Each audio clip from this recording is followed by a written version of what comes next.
Orden de los Espejos. Muy buenas noches y bienvenidos a la Orden de los Espejos. Muy buenas noches, Doc.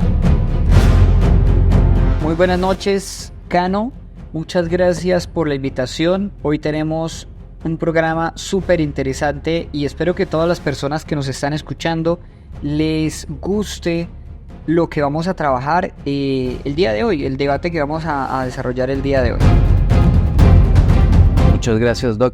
Bueno, agradecerle a todos nuestros oyentes, a nuestros seguidores, a nuestros suscriptores por este apoyo. Hemos recibido otra historia y es muy interesante. Es de una ciudad bastante religiosa y espero que sacie esa sed de curiosidad y que nos aporten. Claro está, o sea, si tienen cualquier acotación, cualquier anotación que hacer respecto a los programas que hacemos, está bienvenida, y cualquier explicación que ustedes también le puedan dar a este tipo de casos, a este tipo de hechos, pues sería genial para nosotros. Bueno, sin más preámbulo, el Doc les va a contar de qué trata la historia del suscriptor del día de hoy.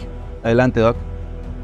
Bueno, Cano, esta historia es narrada por una chica que vive una circunstancia bastante compleja en una Semana Santa aproximadamente de inicios del 2000. No fue hace poco, fue hace más o menos unos casi 20 años atrás. Se relata que una Semana Santa, esta joven se encontraba con su familia y ya era Jueves Santo. Ella menciona que se fueron a compartir para ver los monumentos en las diferentes iglesias, hasta que se hizo noche. Cuando vuelven a la casa ya era momento de descansar, pero existen muchos mitos en esa ciudad que hablan de espantos, que hablan de eventos paranormales, que hablan de sustos, que hablan de diferentes entes que atormentan a las personas para esas fechas. Entonces muchas personas saben y conocen en el pueblo o en esta pequeña ciudad que un Jueves Santo o un Viernes Santo son épocas en donde ellos deben estar preferiblemente en su casa. Esta mujer relata que llegados de la calle y comenzando ya a prepararse para dormir, eran más o menos las 10 de la noche y ella tuvo deseos de ir al baño. Se levanta en la noche para ir al baño antes de acostarse, pero el baño está ocupado. Entonces ella tiene como una especie de patio, como una especie de solar. Para las personas que no saben qué es un solar, es una especie como de patio gigante en donde hay plantas, donde a veces hay árboles. Es un espacio bastante grande, no es un jardín, tampoco pues es un patio, pero háganse más o menos la idea de un lugar grande detrás de la casa que tiene muchos árboles, que tiene vegetación. Entonces esta chica sale, dice, bueno, pues es de noche, estoy en mi casa, nadie me va a ver. Entonces sale a su solar y en ese mismo instante que ella sale, ella dice que se agacha para hacer sus necesidades y de repente ve un hombre a lo lejos, dentro de su solar. O sea, como les digo, eso es dentro de la casa. O bueno, hace parte del lugar trasero de la casa, pero no tenía por qué haber un hombre ahí. Ella ve un hombre vestido de negro con sombrero, se queda observándolo y se asusta porque dice, este hombre de dónde salió, por dónde entró, qué hace ahí. Entonces ella se levanta, quita la vista de él y cuando vuelve a mirar otra vez, el hombre está más cerca, pero era como si él hubiera desaparecido en el lugar en donde estaba y hubiera aparecido en ese lugar más cercano. Ella menciona que sintió cómo la piel se le erizaba y se llenó de mucho terror. En ese momento, ella empieza a gritar y este hombre aparece más cerca, pero ya no era un hombre relativamente joven, sino que ya era un hombre anciano.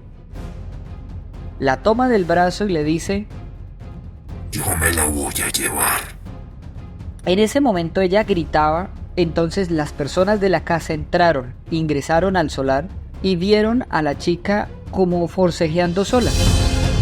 Entonces se les hizo raro cómo gritaba, fueron rápido a auxiliarla y cuando la tomaron, ellos dicen que sentían una fuerza que los jalaba al lado contrario y ellos jalaban también y no entendían, sentían que ella estaba haciendo fuerza hacia atrás. Entonces ella decía que veía a ese hombre como le agarraba el brazo y la jalaba hacia él y le decía: yo me la voy a llevar a usted. Ella lloraba desesperada y las personas que estaban intentando ayudarla, que eran personas de su familia, no entendían qué le pasaba hasta que escucharon una voz que dijo: Yo no los quiero a ustedes. La quiero a ella. Inmediatamente ellos sintieron un terror que con fuerzas de donde pudieron la tomaron, entraron a la casa y empezaron a rezar. Junto a esa casa existía una iglesia.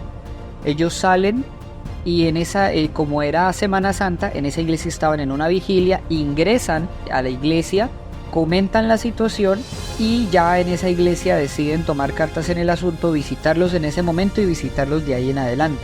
Las personas que ingresaron también dan su testimonio y ellos dicen que cuando se ingresaba a la casa se sentía un ambiente pesado. El tiempo fue pasando, al final ellos se mudaron de ciudad, esa casa se destruyó y no se volvió a saber nada de eso. Eso pasó una Semana Santa, aproximadamente año 2004-2005, en esta ciudad de Colombia, en donde pues las personas son bastante religiosas, pero donde también existen muchos mitos alrededor de las temáticas de lo espiritual y de las creencias religiosas. Muy interesante la historia, Doc. Bueno, una experiencia bastante fuerte y también hay que tener en cuenta que en Colombia es muy común que en varias zonas, en varios lugares de la geografía tengan como esa creencia tan religiosa, tan arraigada por generaciones, pero también la parte de los sucesos paranormales. Ya sabiendo lo que le ocurrió a esta chica, ¿cómo se podría explicar eso? ¿Qué explicación racional hay para un tipo de, no sé, de comportamiento o de visión o de situación que la verdad, según los testigos y según lo que tú narras, fue algo extremadamente anómalo? Bueno, pues realmente, incluso como me ha pasado en muchas consultas, a veces hay cosas que son difíciles de explicar, pero si la intentamos explicar, ¿qué vamos a encontrar? Por ejemplo, hay personas, cualquiera de nosotros, sin necesidad de llegar a tener una esquizofrenia. Recuerden que la esquizofrenia es una enfermedad que hace que las personas tengan alucinaciones auditivas, táctiles o visuales. Entonces, esas personas pues ya tienen un diagnóstico, tienen su enfermedad y tratan su enfermedad de ahí en adelante, no es algo que se cure. Pero en general hay personas que no tienen este tipo de enfermedad y por lo general se supone que no deben ver cosas o escucharlas. Sin embargo, a veces es probable que existan fallas en la percepción de los procesos mentales. ¿Cuáles son los procesos? Son todos aquellos que están involucrados o son todas esas funciones del cerebro involucradas en entender la realidad, como la memoria, la percepción, el lenguaje, la motivación, el pensamiento, la atención y otros.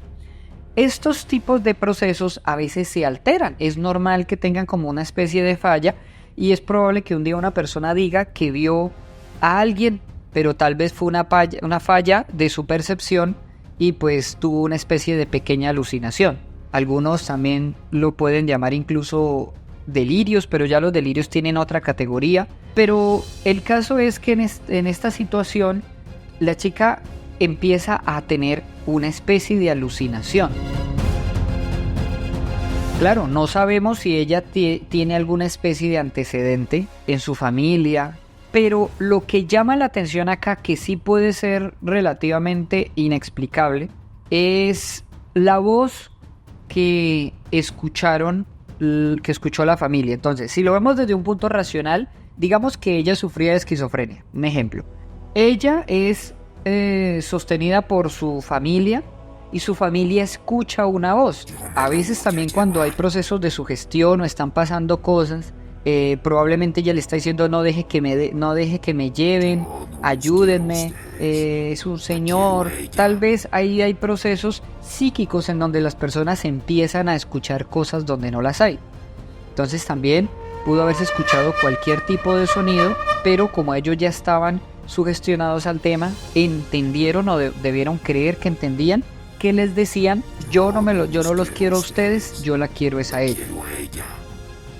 Pero aquí hay otro tema también interesante, y es que nuestra suscriptora también narra, o bueno, comenta que después de este evento, cuando ellos entraron a la casa, ella tenía unos aruñones en la piel. Entonces aquí es donde sí es totalmente extraño llegar a pensar qué fue lo que pudo haber acontecido, porque estos tipos de aruñones o estos tipos de aruñetazos son demasiado extraños. No se conocen las causas de por qué esta persona estaba teniendo estas heridas en la mano. Podemos tener, digamos, una especie de hipótesis donde tal vez la persona se lo hizo antes, no lo sabemos. También hay a veces algunas explicaciones vinculadas a algunas alteraciones en la piel que generan también una especie de marcas. Pero, pues, hay muchos factores detrás de todos estos temas. Bueno, hay algo importante que tú mencionas y tal vez eso podría catalogarse como un delirio colectivo. O sea, ya una persona entra en sugestión, llama a otro grupo de personas en medio de la oscuridad, ella dice algo y como tú dices, ya los viene como preparando en su psiquis para que ellos escuchen una voz de un supuesto ente que no pueden ver, que hasta la voz la pudo haber hecho la chica, no sé, o sea, no estoy desmintiendo que todo lo que se diga sea falso, sino buscando como la parte lógica y llegando a las conclusiones que tú das. Esto podría ser posible, ser como un tipo de alucinación auditiva colectiva. Por ejemplo, hay una especie de alucinación conocida como, no es una alteración en la percepción, simplemente es el nombre que se le da, se le conoce como pareidolia. ¿Qué es una pareidolia? Cuando nosotros vemos las nubes y decimos, esa nube tiene forma de caballo, esa nube tiene forma de calavera, esa nube tiene forma de persona, donde yo puedo ir a un lugar y veo unas galletas y digo, estas galletas tienen carita como si tuvieran ojos o tuvieran boca. Pues resulta que cuando se presentan algunas alteraciones en la sugestión, en la percepción, cuando nosotros estamos asustados, es probable que en un lugar oscuro o en un lugar determinado veamos y podamos, debido a la sugestión que existe, ver y decir, allá hay una persona. Podemos llegar a decir, veo como una especie de sombra, veo como una especie de ánima, lo que sea. ¿Por qué? Porque el cerebro tiene un proceso que él no deja vacíos. Cuando el cerebro observa algo, el cerebro necesita completar lo que ve para encontrar la lógica. Por eso es que en la noche algunas personas pueden abrir los ojos en su habitación y de repente ver como una especie de persona ahí, pero cuando encienden la luz es toda la ropa que tienen sobre la silla. ¿Por qué? Porque es la lógica que el cerebro da. El cerebro no dice, ahí hay una masa desconocida, dice, ahí tal vez hay un caballo, ahí tal vez hay una persona, ahí tal vez hay una mujer, y le busca una lógica. Existe la posibilidad que ellos hayan tenido una especie de alucinación colectiva, pero que después todos se ponen de acuerdo para contarla de forma inconsciente. Me explico. Tal vez cada uno vio y presenció cosas diferentes, pero cuando empezaron a contar las historias, concuerdan de que todo era una historia única. Cada relato se acopla al de la otra persona para darle una lógica. Entonces, ahora hay que también entender que si sí ocurrieron eventos paranormales, claro, es posible que hayan ocurrido, como también podemos decir que ella no estaba sugestionada porque se levantó de su cama y no estaba pensando en nada, según ella refería, sino que simplemente quería ir al baño, venían de la iglesia, ella ve a este hombre, eso es lo que ella menciona, luego lo ve más cerca, y luego lo ve más cerca hasta que el hombre la toma. Entonces, ahí pues claramente sí hay cosas que son difíciles de poder explicar. Hay algunas teorías que dicen que tal vez ella estaba jugando algo, estaba jugando a la tabla Ouija, otros dicen que tal vez fueron pactos que la familia hizo y se la querían llevar, pero a ciencia cierta no lo vamos a poder saber. Bueno, muy interesante eso que dices, que tal vez ella estaba jugando con la tabla Ouija o pues haciendo, no sé, algo, o que los familiares hicieron algún tipo de pacto.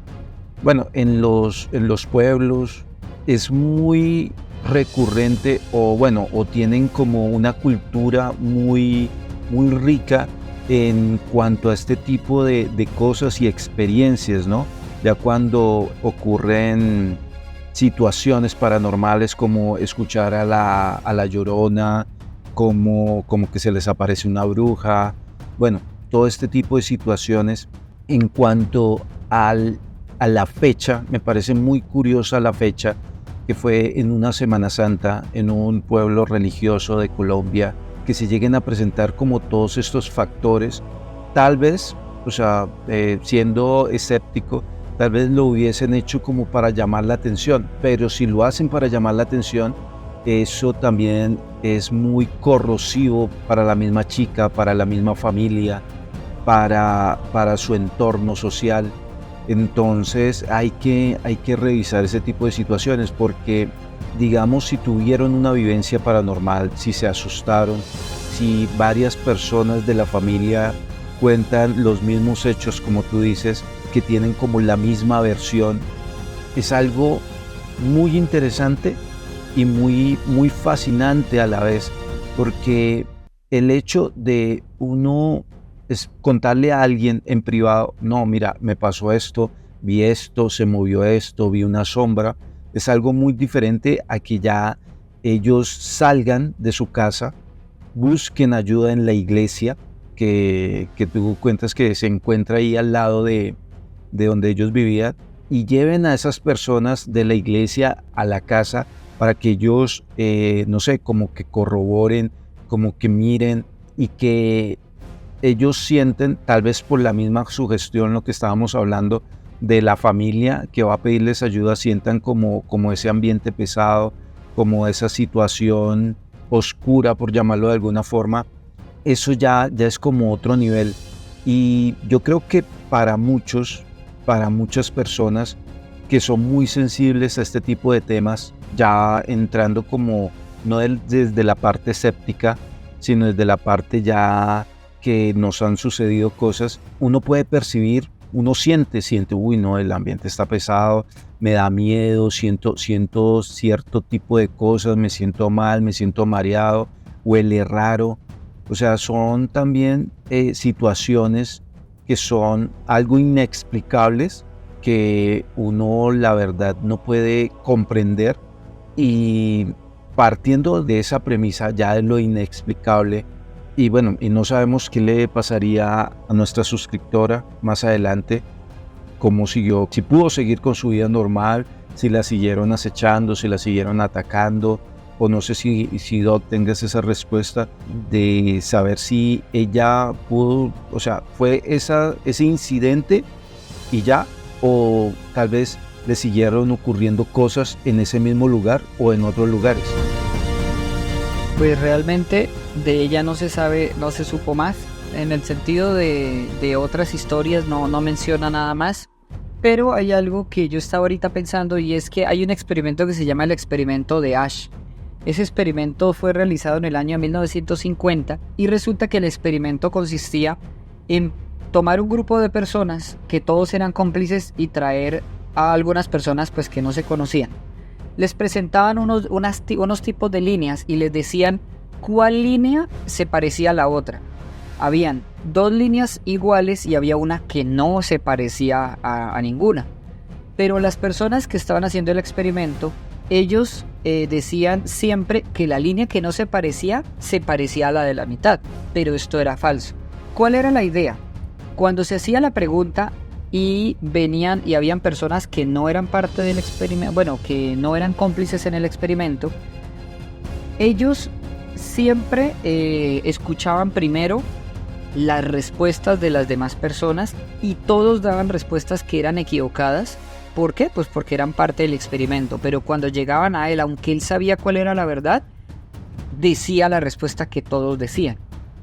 Entonces, ¿esto qué demuestra? Que en un grupo social todos empezamos a creer lo que las demás personas dicen simplemente porque es como un medio de adaptación social, porque creemos que tal vez si todos lo dicen es porque es real. Eso puede ocurrir también en este caso.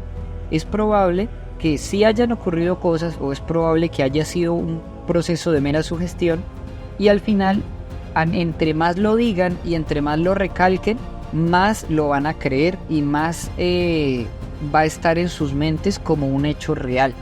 Y si en algún momento alguien duda de esa verdad, empieza a creer porque todos, como usted lo menciona, todos lo dan por hecho de que sí pasó y de que sí ocurrió. En el momento que una persona diga que no, la persona no lo hace porque no va a ser aceptada socialmente, por así decirlo, en ese pequeño grupo. Entonces, ¿qué hacen las personas? Dicen, no, si todos dicen, entonces sí debió ser cierto. ¿Sí? Ese es el experimento de Asch. Y ese experimento, pues, puede explicar tal vez el por qué todos colectivamente, tal vez, sea que sí haya ocurrido, sea que no, pues siempre está esa duda de hasta qué punto nosotros podemos ser influenciados también de manera social.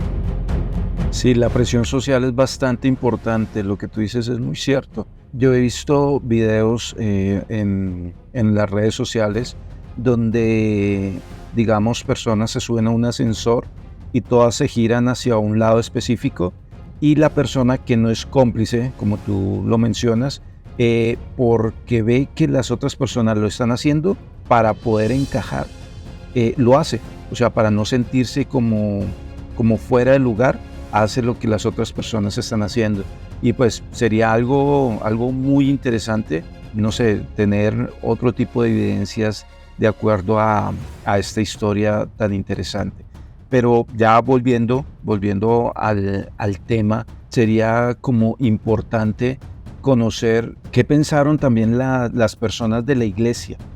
¿Cómo vieron ellos ese desarrollo? No sé si tengas algún tipo de información sobre esa parte, de cómo tal vez ellos percibieron ese comportamiento de la familia, cómo la vieron, qué sintieron cuando entraron, cuando ingresaron, qué postura tomaron y cómo desarrollaron la parte de, no sé, espiritual, por llamarlo de alguna forma, porque me imagino que cuando se presenta un hecho tan fuerte y llega ya a ser, no sé, como su parte contraria, que es la religión, llegar a chocar contra un tipo de entidad oscura, entonces me imagino que se desataron, no sé, algún tipo de situación tuvo que haberse presentado, o tal vez la iglesia se pusieron a rezar, a orar,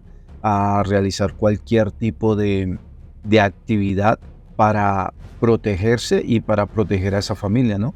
¿Tienes algún tipo de idea sobre las personas de la iglesia que participaron esa noche? Pues bueno, hay que aclarar que ella relata que la iglesia era una iglesia evangélica, por así decirlo, no era una iglesia católica. Entonces, las personas que fueron, tengamos en consideración que en su pensamiento, ellos van a tener digamos, ellos ya llevan una idea preestablecida de que eso fue verdad, sin necesidad de que ellos vayan a llegar allá, y eso lo deducimos fácilmente porque una persona que cree, una persona que hace parte tal vez de un conglomerado, de una secta religiosa, ¿qué va a decir? Todo se lo va a atribuir ¿a qué? Al diablo, todo se lo va a atribuir al enemigo de Dios. Entonces ya las personas van predispuestas a que algo sí pasa, y aquí más todavía del experimento de Asch, pues más se va a reforzar.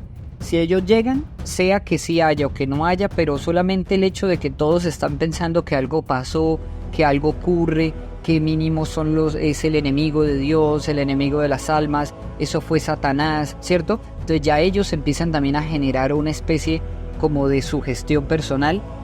Ella menciona que estas personas empezaron incluso de ahí en adelante a hacer oraciones, grupos de oraciones, y que con el tiempo pues ellos fueron calmándose, ¿sí? que ellos empezaron a dejar empezaron a calmarse de a poco.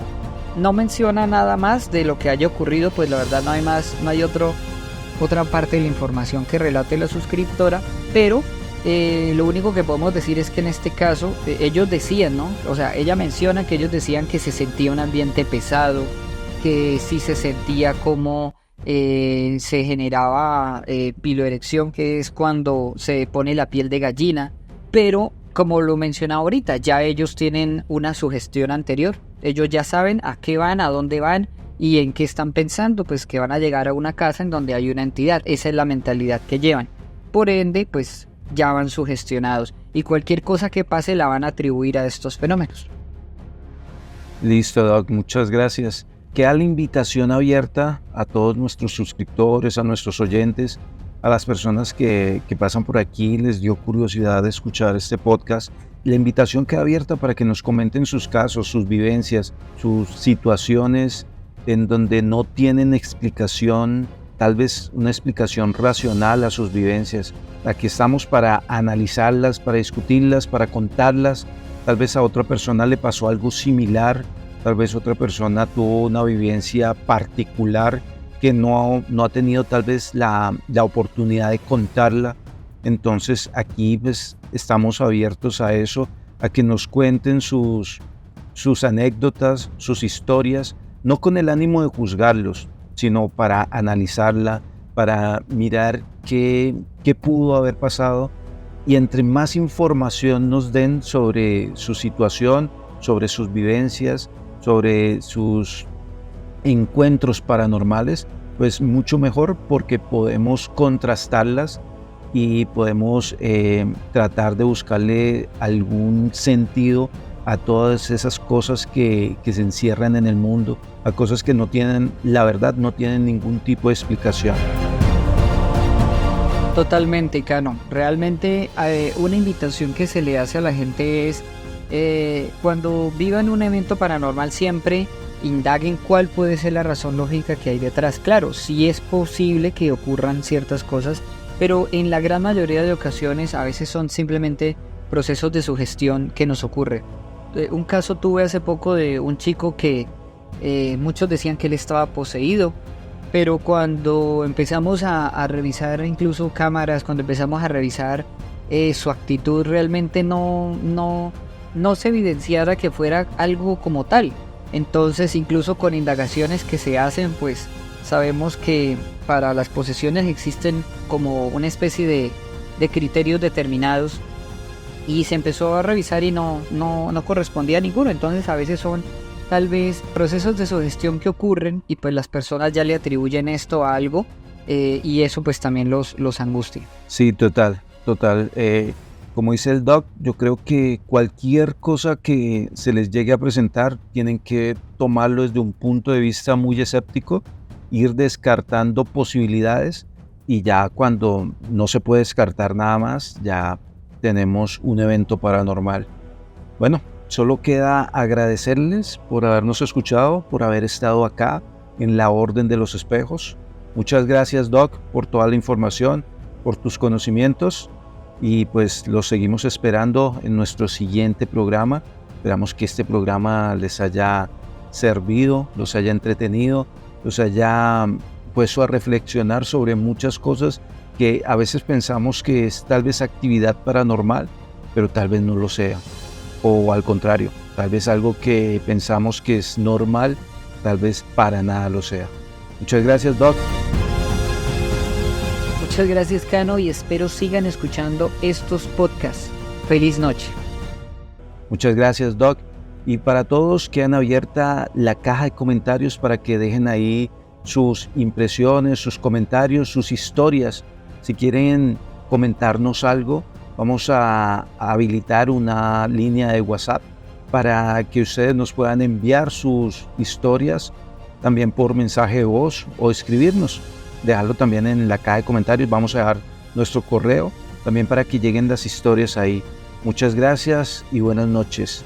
Esto fue La Orden de los Espejos.